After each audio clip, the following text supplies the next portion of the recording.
Check, check, 1, 2, 1, 2. Can everyone hear me? Well, my name is Darren Greenfield. It's great to be here with you tonight as we talk transition strategy. Now, I want to give you a little disclaimer. I know we have people here from many different types of organizations, for profit, nonprofit, ministry. And one of the things that I want to tell you is that once you get off of this webinar, once we finish closing out this first section of understanding transition strategy, that when you're implementing these principles, I want to let you know where the authority of these principles have come from when you use them. And the reason why I say that is because when this curriculum was initially created, it was created for all kinds of organizations, but the primary organization was churches who were going through transitioning their senior pastors or their key leadership out and bringing new leadership into their church, their organization, their ministry. But the principles can be used for every kind of organization. The reason why it just is a little more weighty with churches is because these principles are given from the authority of God. God is the authority, and we follow through from God's authority and execute on everything else. And so you may lead your organization as if God is the authority, and this is why we do this, but some of you may lead your organization in a different way. And I believe that these principles still work because they follow principles that are universally good in how we should transition our leadership and how we transition in a way that is healthy and helpful for the future and is not divisive or does not cause problems. And so you'll see, these slides pop up on the screen. And the title of this session is Transition Strategy, what First Chronicles 28 teaches us about transitional leadership. Now, I've served in many capacities where I've had to deal with this. I've served as a campus pastor or a lead pastor. I've served as an organizational strategist, helping organizations work through this. I've served as a COO, helping organizations work through this. And these principles are the principles that I have seen go forward and make the healthiest, the most whole, the most edifying, and the most positive transition. And once I read this in the scriptures, I was like, oh, wow. This process is on to something, that if we get this into the hands of more committees, more leaders, more teams that are transitioning, we will have healthy and solid transitions around their people. Here's the session outline. The key points that we want to talk about is number one, that transitions are more common than startups. Transitions are more common than startups. We live in a world where startups, are the sexy thing to go. Everybody wants to be a founder. Everyone wants to start a thing. But if you look in any industry, the companies that have been around 50, 60, 70, 100, 150 years, 400 years, these companies have worked through transitions. They have worked through one leader serving for a while, doing what they could do to bring this organization to the next level, and then another leader stepping in, giving their contribution, rolling out, stepping in. They've worked off of transitions, and we need to realize that even if we are in a startup crazy world, even if startups seem to be the sexy way to go right now, that most of the organizations in any industry you can find and think of have been around for decades because they understand how important transition is. The second thing we are going to talk about is if you are a leader and you are the one that is transitioning out of your organization, you need to leave loud. Now, I know this phrase, leave loud, could have negative connotations to some of us because this phrase, leave loud, has been used when people are leaving in protest of what an organization is doing right or wrong, when people are leaving as whistleblowers, when people are leaving showing their dissatisfaction. But that's not the type of leave loud that we're talking about tonight. we are going to see an example within the passage of First Chronicles 28 that David leaves loud. And when he leaves loud, it is so helpful to his transition. The third key point that we want to pull out in our session outline is it may be in your heart, but not in your hands. So when we're talking about it may be in your heart and not in your hands, this is for the leaders who didn't know that their time was coming. This is for the leaders who thought that they had the next 10 years planned out, the next 5 years planned out. This is for the leaders who do not want to let go of the organization that they're leading. But God is telling them it's time, or those who have the permission and the authority to tell them it's time to make a change are telling them that it's time. It's time for us to move on. It's time for us to try something different. It's time for us to try something new. We are going to talk about how plans for the future of this organization may be in your heart, but not in your hands. And what do we do? And then the last key point that we want to look at is that God leads the draft. That whoever replaces the leader that was leading, whoever is going to replace the leader that is leaving, that God leads the draft. That we are not the ones that pick. That there should be a higher power, a higher authority, people who can see the playing field more than us. Like I said, this curriculum was taken right out of the scriptures of First Chronicles 28, and we see God as that authority that says, I will pick the next person who serves in this role. I don't need you to do that. Why? Because I see the field, I see the court, I see the future of wherever this is going a lot better than you. Matter of fact, I know what I am going to do with it. And so I will not put that decision in your hands. I will put that decision in my hands. Here are those are our key points. Here are some of our critical objectives that we want to cover and that we want to accomplish. We hope to help those who have come to an end of their tenure, that they will let it go and they'll be pleased to let it go. That they understand that letting it go, and the sooner they get to the place of peace of letting it go, the better off it will be for the transition. You know, our second critical objective is we hope that those who are seeking purpose in their new thing will find inspiration for their new chapters in the old chapters that have been before them. We hope the new leaders that are sitting in this spot, who are taking over, like some of you are, ministries or organizations or companies, that you will find some part of your purpose, some part of your next plan, some part of what you are excited about, that you will find it in your study of the leaders in the chapters who have come before you. That you will see some things back there that will make you excited about the frontiers, the frontier that is before you, about the time and the space that is before you and your leadership. We hope that you will look back in some instances, in some cases, to go forward. Number three, our next critical objective is to help people understand that purpose most times is continual and not inaugural. That there are so many leaders out there, qualified leaders, who are waiting to find a place of leadership, to find a place where they can put their mark, and they are under the wrong belief, the misbelief that they have to start something in order to be that dynamic leader. Well, what we want to show you is that when we look at purpose throughout the world, when we look at purpose throughout companies, when we look at purposefulness throughout the lives of leaders, when we look at purposefulness throughout the lives of those who want to make a mark and impact, that most of that purpose is continual. They're not starting a new thing. They are taking something that was already done and they're moving it 10 yards down the field, 20 yards down the field, 30 yards down. That they're just adding the next rung to a ladder. That they're just carrying this for the next amount of additions, that they're just making it 1 addition, 2 additions, 3 additions better than it was before.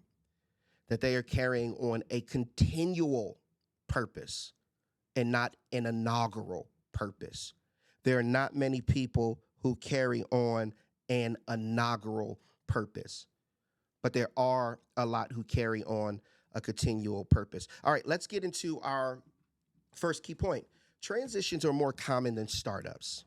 And what I mean that transitions are more common than startups is that so many of us see an idea and think it's a new idea. So many of us see someone make a decision in leadership, take a company in a new direction, and we think that that direction is the direction. Excuse me, my headphones were giving me a problem. And we think that that direction is the direction that they chose all by themselves. We think that that direction is a play that they drew up on a napkin when they were, awakened in their sleep at 3 a.m. in the morning. And what we realize is it's not. We realize that a lot of the work that helped them get to the idea of what their next level of leadership would be will be like has happened years, decades, centuries before them. And they are actually pulling inspiration from that and standing on the shoulders of those who made that happen. And they are actually making their past success or or the past failures of individuals who came before them the ladder to climb to their achievement. And how I wanted to illustrate this was actually looking at flight history. Well, look at flight history. How did we get the airplane? How can I go to an airport, jump on a flight, whether private or commercial, right? How can I do that? Where did that technology come from? Well, if you are a short studier of history, some of you will go right to 1903 to the Wright brothers. But you realize that there are at least 10 significant events in reference to flight history that get us to the Wright brothers and are the reason why the Wright brothers can fly. The first significant event is in 1000 BCE, we see the first kites invented in China. 1000 BCE, first kites invented in China. In 852 BC, the English king Bladud is apparently killed attempting to fly. Now, this one points out something that we need to take very seriously, that there are some of those who will make very timely, very critical, and very risk-free contributions to us figuring out problems. And then there are others within the history of helping us figure out issues that will take very risky, very nonsensical, very rash, and sometimes seem to be irrational steps to help us figure out and move the ball further down the field. And I think that King Bladud is one of them, that he was killed attempting to fly. Like he was trying to figure this flight thing out, and he did something that may seem irrational, but those who come after him learned from his mistakes, learned from the things that he had right, and take it one more step, two more steps, or three more steps. In 1485 to 1500, the artist Da Vinci designs planes.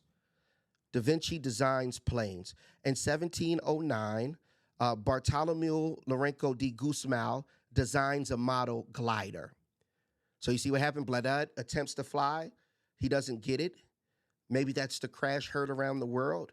And others are not putting them into action yet, but they're designing them. They're thinking about the concept and the model and the shape and the weight of what it would take to make something fly. They're using their leadership. They're using their mind in the primary quest to figure out, what do we have to do to design this the right way so when we get it up in the air, it actually works. So that happens in 1709. In 1783, the first untethered manned hot air balloon flight happened on November 21st, 1783 in Paris, France, in a balloon created by the Montgolfier brothers.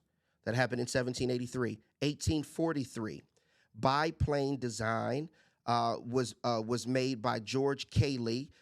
It was published. So this is the first time that this biplane design or any design was like professionally published. And that happened in 1843. George Cayley's biplane design is published. 1895, uh, Otto Lilienthal flies a biplane glider. 1843, a design of it is published. 1895, someone takes that published design and tries to figure out how I get as close as possible to it to make this thing actually fly. And we get the first biplane glider design flight in 1895. Then in 1903, we get the first powered flight. Orville and Wilbur Wright make the first recorded power sustained and controlled flight in a heavier than air flying machine. So that's one, two, three, four, five, six, seven contributions of leadership to flight technology before we get to the Wright brothers. The Wright brothers were not inaugural in their purpose and in their place of flight history. They had a continual purpose. They were putting the pieces of the puzzle together from leaders that came before them, from risk takers that came before them, for those who were in flight technology that came before them. And finally, they were able to take it a step further.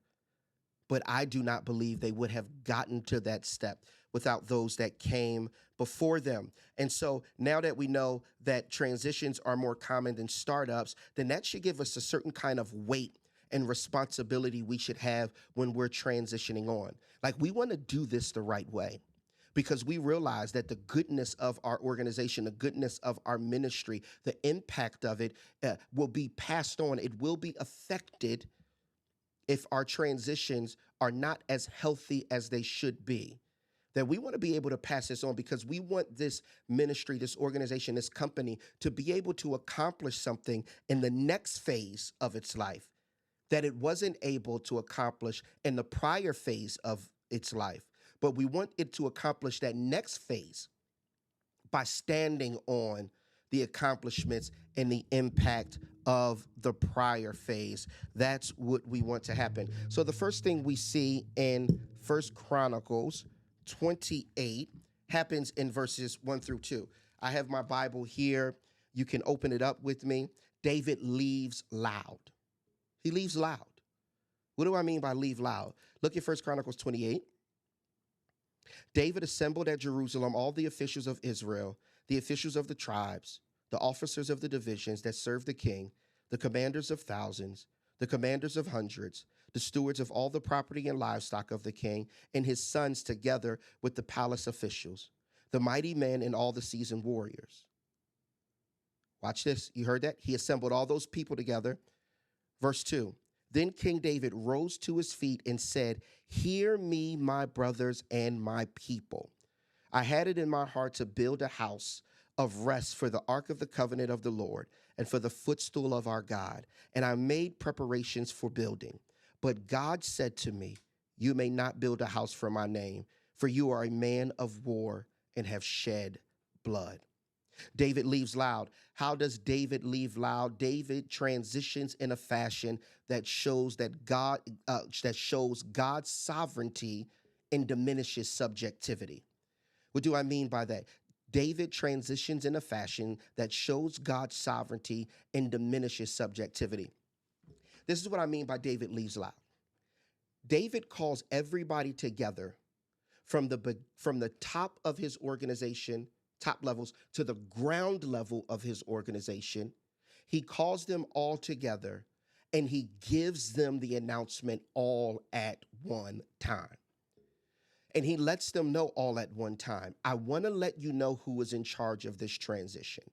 God is in charge of this transition. It's not me. I don't want you to hear any whispers from anybody, and we'll talk about that in a minute. But God is in charge of this transition, and I want you to know that. And if you don't realize that, then you weren't standing here while I was announcing it. He doesn't allow anybody to end up missing from the meeting. He announces it with everyone there. This is what God has said will happen next for this kingdom. And it's the same way that all of you who are transitioning out, all of you who are setting up transitioning teams because you know that a leader is getting ready to leave, one of the best pieces of advice that you can give to this leader is we need to have a time of communicating your transition in a place where everybody can hear it come from your own mouth. So we kill all the subjectivity in the room and we show that this decision is being made for this reason. And whether they want to believe it when they walk out the room or not, that's fine. But one thing that we know is we said it from the pulpit, we said it from the C-suite office, we said it from the stage at the all-team meeting.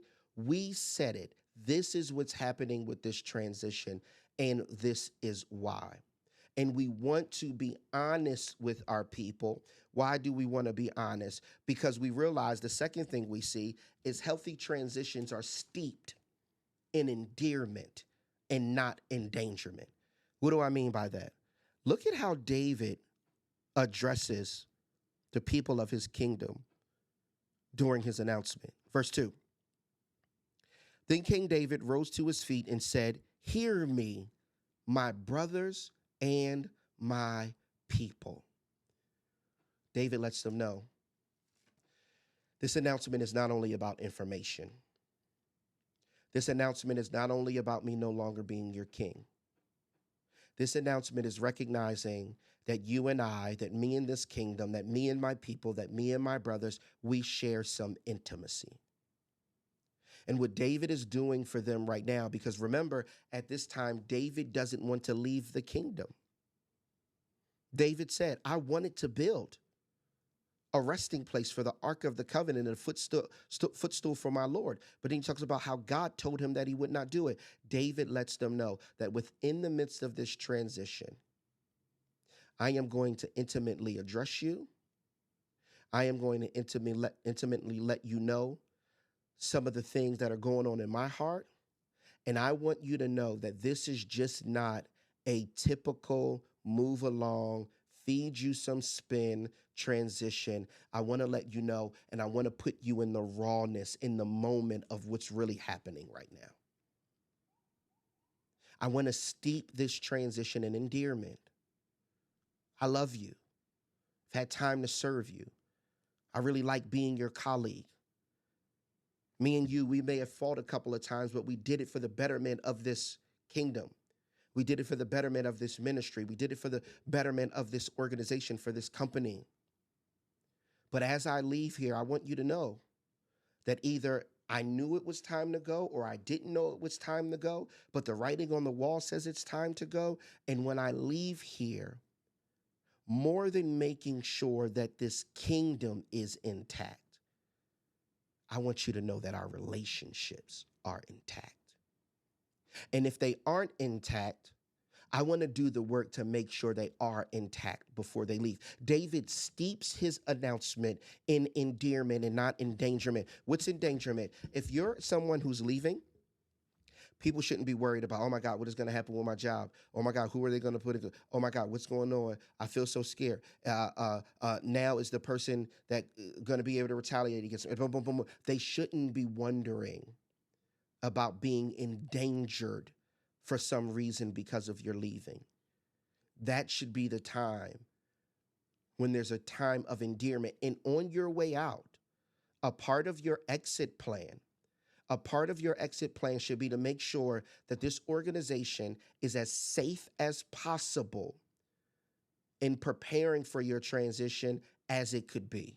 That you do not leave organizations in turbulence. You do not. And I know that's not controllable all the time. I'm talking about the issues in the events in the times that are controllable, that we do not leave our organizations in turbulence. David leaves loud. We see he leaves loud by looking at number 3. Understanding that we talked about this in the beginning, healthy transitions are communicated through announcements and not whispers. There shouldn't be a bunch of whispers. I heard so is retiring. Yeah, and I heard they're retiring because they weren't. I heard they're retiring because I heard they were retiring. Nope. They should get it right from the leadership team's mouth. They should get it right from the leader's mouth. They should get it right all together as an organization. There should be a time that if you want to, they should be able to ask questions, if not whatever. But but we realize that healthy transitions are communicated through announcements, timely, well thought through, caring, thorough announcements.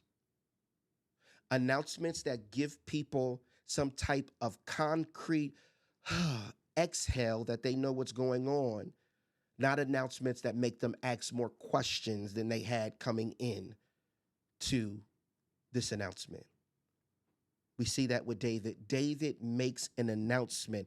David assembled at Jerusalem all the officials of Israel, the officials of the tribes, the officers of the divisions that served the king, the commanders of thousands, the commanders of hundreds, the stewards of all the property and livestock of the king, and his sons together with the palace officials, the mighty men and all the seasoned warriors. Verse 1 is just about all who David gathered. Verse 2, then King David rose to his feet and said, "Hear me, my brothers and my people." Announcement. Announcement. Not whispers going throughout the kingdom, not whispers going throughout the organization, not whispers going throughout the C-suite or middle management. Announcement. Leave loud. It's our first point. Our second point is in 1 Chronicles 28, in verses 2, and I think it takes us all the way down to 5. It may be in your heart, but it's not in your hands. What happens if I'm a leader that is not ready to transition on? I have the next 3 years planned. I have the next 5 years planned. I have the next decade planned. And all of a sudden, I get this shocking news that it's time for me to transition. What do I do with all those plans? You follow the leadership of David, and you realize that those plans may be in your heart. You thought about them, and you pondered on them, and you created them, and you were thinking about executing them, and you didn't get there yet, and that's where they'll stay. They'll stay in your heart. You don't have to what if. You don't have to regret. You don't have to do anything. They were plans that you had in your heart, but executing those plans in this next phase of this organization is not in your area of responsibility because God has taken it out of David's hands. Where do we see that at in the text? We see it starting at the middle of verse 2. I had it in my heart to build a house of rest for the ark of the covenant of the Lord and for the footstool of our God. And I made preparations for building. But God said to me, you may not build a house for my name, for you are a man of war and have shed blood. It's not lining up. David, I know it's in your heart. But God said to him, you may not build a house for me, but it's not in your hands. What does David teach us in that moment? David teaches us in understanding that it's in our hearts, but not in our hands. The first thing that we need to do is understand that obedience must lead our emotions. David right there is having a fight between his emotions, his ideas, and his obedience to God. And his obedience to God wins out. We must understand that when we are in that area, obedience must lead our emotions. We can have all the plans we want to have. We can think about doing all the things we want to do, but we need to know, man, those ideas are in my heart. But God said it's time to go. Obedience over emotion.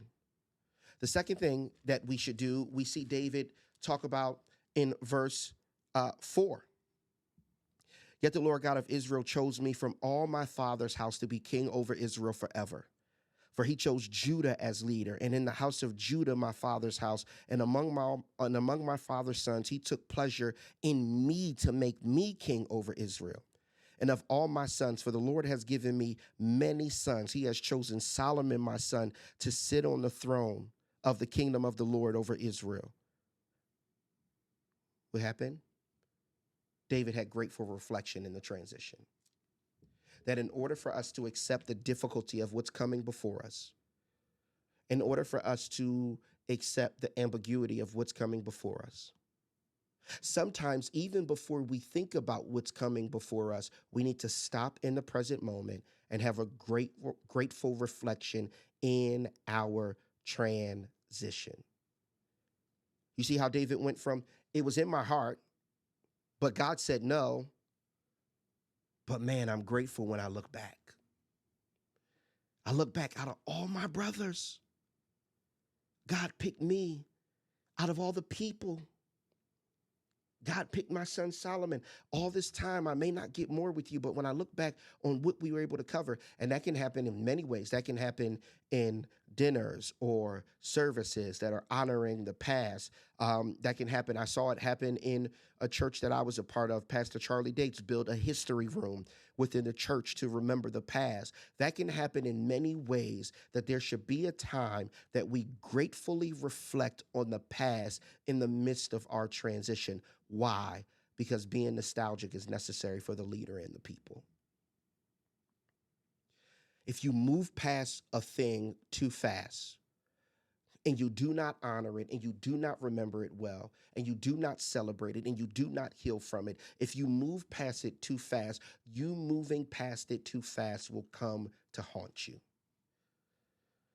It's like somebody who came out of a good relationship or a bad relationship. Let's say in the good relationship, they were a widow or a widower.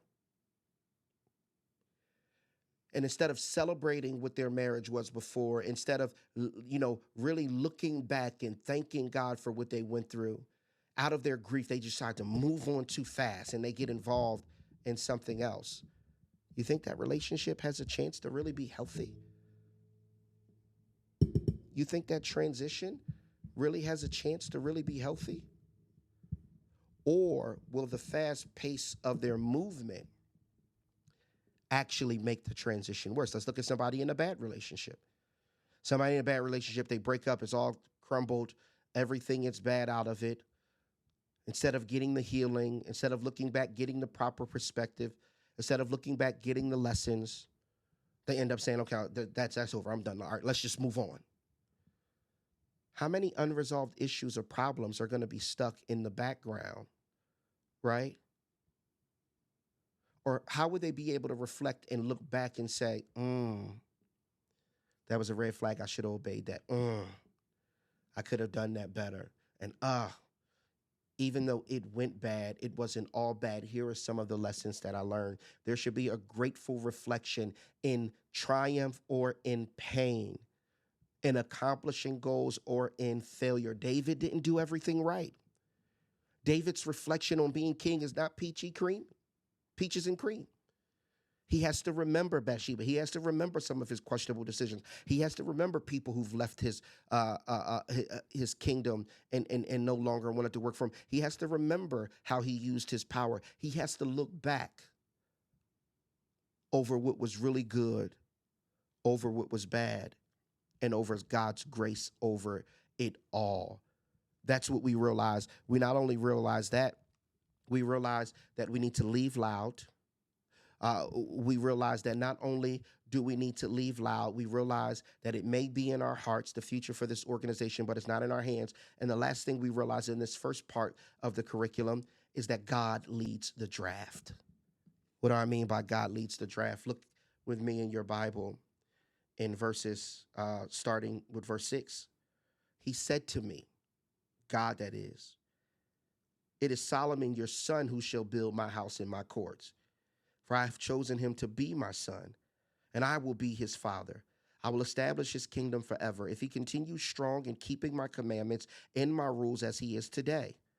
Now therefore, in the sight of all Israel, the assembly of the Lord, and in the hearing of our God, observe and seek out all commandments of the Lord your God, that you may possess this good land and leave it for an inheritance to your children after you forever. We see that in this section of God leads the draft, there are three things that happen. Number one, God selects and man accepts. Verse 6, David says, he said to me, it is Solomon your son who shall build my house in my courts. God selected it, David accepted it. God selects, man accepts. But so often in our transitions, so often when we're replacing leaders, so often when we're picking the next one, It's man selects and we try to force God to accept. But David in 1 Chronicles 28 shows us different. God selects. He said to me, it'll be Solomon who said, he said to me, it is Solomon, your son, who shall build my house and build my courts. God selects and man accepts. That's the first thing that we see. The second thing that we see is God sets the assignment and takes over your assignment. God sets the assignment and takes over your assignment. Look, we're still in verse 6. He said to me, it is Solomon, your son, who shall build my house and my courts. God sets the assignment right there. God takes over David's assignment right here. I'm still in verse 6. For I have chosen him to be my son, and I will be his father.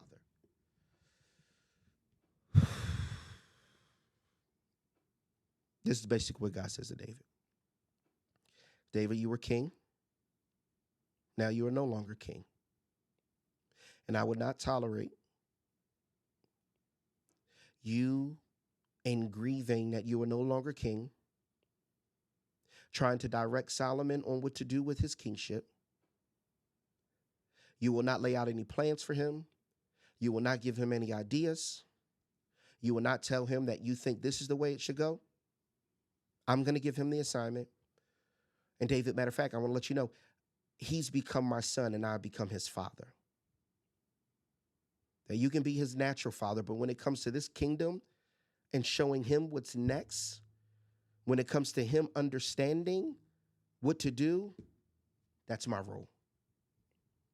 It's my role, big dog. And so that is so helpful for so many of us who are leaders who are leaving. Leave. Take your hands off. There are going to be people who call you because they don't like the way the new leader is doing things. You ain't got nothing to do with that. You ain't there no more. And I'm using my slang terms because that's how natural I wanted to hit for you. You are not the leader anymore. I know it hurts. I know sometimes you still think of at least a small part of it is yours, but God gets it through to David very quickly. David, will make him my son, and I am his father. I will give him the plan. I am the one he turns to when times are tough. I am the one that he prays to and gets wisdom from. I am the one that shows him the next steps, not you. I need you to do what I asked you to do, David. I need you to leave. Leave. God sets the assignment and takes over your assignment. God took over David's role as Solomon's father and preparing him for kingship. And then the last thing, that God gives a revelation of what he will do for you in his expectation that he has for you during your time of leadership. What do I mean by that? Verse 7. Here's the revelation. I will establish his kingdom forever if he continues strong in keeping my commandments and my rules as he is today. That's the revelation and the expectation. Let me break it down for you. Revelation. I will establish his kingdom forever. Expectation. If he continues strong in keeping my commandments and my rules as he is today. Everything will go fine. Everything will go more than fine if you continuously serve me and keep my rules in your relationship with me in the future like you're doing today. And it shows us that a leader's integrity, intimacy, humility, and character will get him further than any good plan will ever take him. Humility, intimacy, integrity with God, and character before God will get you further than any other plan in how you shape it. God is not excited by innovation. God is excited by humility, intimacy, integrity with him, and character before him. Those are the things that excite God about his kingdom, about his will, and about his mission. Excuse me. And we see that God is saying, hey, David, if Solomon worries about humility, intimacy, integrity with me, character before me, everything's going to be all right. And we see that God is a man of his word because Solomon did not center those things in his leadership, and everything fell apart. And then we end with a bonus at the end of verse 8. This is what we should be thinking about in the midst of our transition. We should not be just thinking about the present moment. We should be thinking about the future. We should not only be thinking about the people who have leadership in the kingdom right now. We should be thinking about those who will lead in generations to come. We close out this first part A of transition strategy, with verse 8. Now, therefore, in the sight of all Israel, the assembly of the Lord, and in the hearing of our God, observe and seek out all commandments of the Lord your God, that you may possess this good land and leave it for an inheritance to your children after you forever. You got one big goal, two big goals. Honor God in those areas that we previously talked about in the previous point, and make sure there's something around to lead once you're finished. Make sure that you've led in a way that if it be God's will, there's something around for you to leave to the next generation of children and grandchildren to lead and steward and take this thing and make it better than the leader did before you, not because you are better than that leader, but because you're standing on the shoulders of their contribution and their impact, because you understand that purpose is continual and not inaugural. David says, obey all the commandments, seek them out, so that you may leave an inheritance for your children and your children's children, because you stewarded and you've led this thing so well. Don't make it disappear because of your unwillingness to have humility, integrity, and intimacy with God, in character before God, and leading, thinking about the people who will inherit this, not only what you get out of it. Thank you so much for joining me for this first section of transition strategy. I want you to take this outline back, this PowerPoint back, and I want you to actually start writing your transition strategy leadership plan. I want you to think about all of these levels, right? Is God selecting or is man selecting our next leader? How are we going about our selection process? Am I leaving loud? Am I leaving quiet? Am I leaving too many things to be interpreted? Am I clearly communicating? I want you to build out step by step how you will make sure you hit all of these on the mark. And if you're coming out of a transition period, I want you to review, because another transition period will come. I want you to rate and analyze your previous transition period and say, what did I do right? What did I get wrong? What can I do better next time in transitioning on? God bless you. Thank you so much for having me on this webinar, and I hope that this information in this curriculum, this webinar, was helpful for you. We'll see you on the next installment of Transition Strategy.